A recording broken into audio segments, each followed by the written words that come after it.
So, Donald Trump is the most statesmanlike president in generations, and that's the subject of the riff.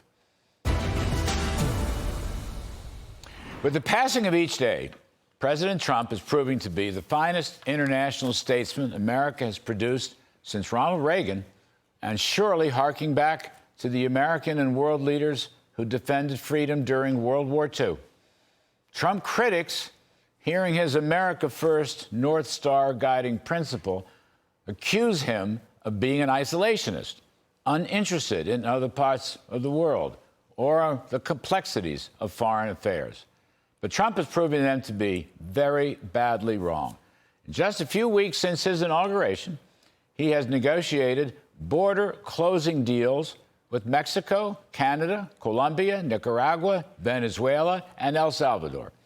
He has focused laser-like on the Panama Canal and the importance of preventing China from running it. Additionally, he is moving rapidly to prevent China from infiltrating Central and South America in violation of the Monroe Doctrine.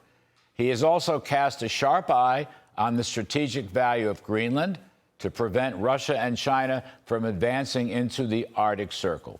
Plus, he has directly engaged with Israel on the hostage release with the Hamas terrorists, and he has offered an outside-the-box solution to the age-old Gaza problem.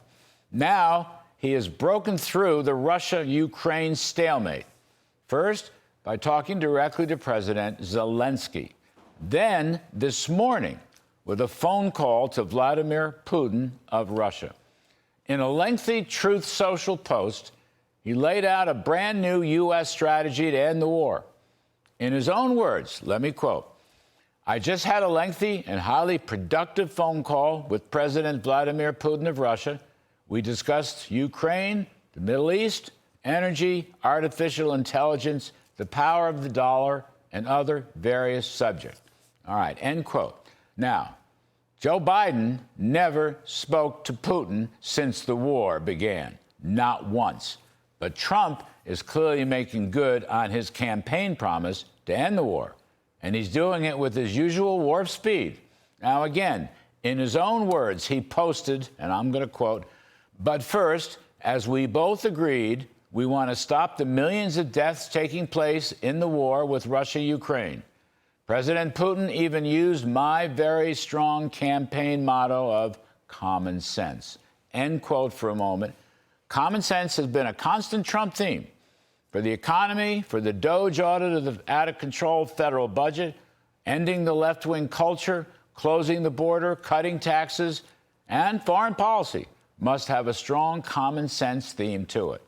Again, in his own words from the posting, Mr. Trump laid out the strategy and the key American players. And I quote, "We will begin by calling President Zelensky of Ukraine to inform him of the conversation, something which I will be doing right now. I have asked Secretary of State Marco Rubio, Director of the CIA John Ratcliffe, National Security Advisor Michael Waltz, and Ambassador and Special Envoy Steve Witkoff to lead the negotiations, which I feel strongly will be successful." End quote.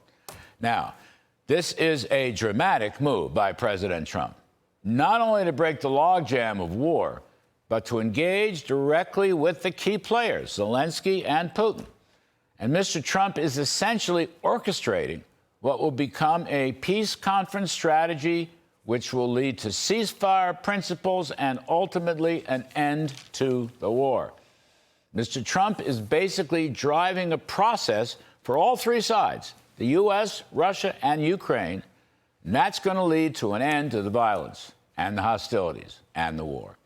Mr. Trump's actions are a breathtaking démarche. It is the most statesmanlike effort in generations. You know, Trump should have won a Nobel Peace Prize for the Abraham Accords during his first term. What he's doing now to end the seemingly intractable Russia-Ukraine war should be his second Nobel Prize. But you know what? Actually, for him, it's promises made, promises kept. And that's the riff.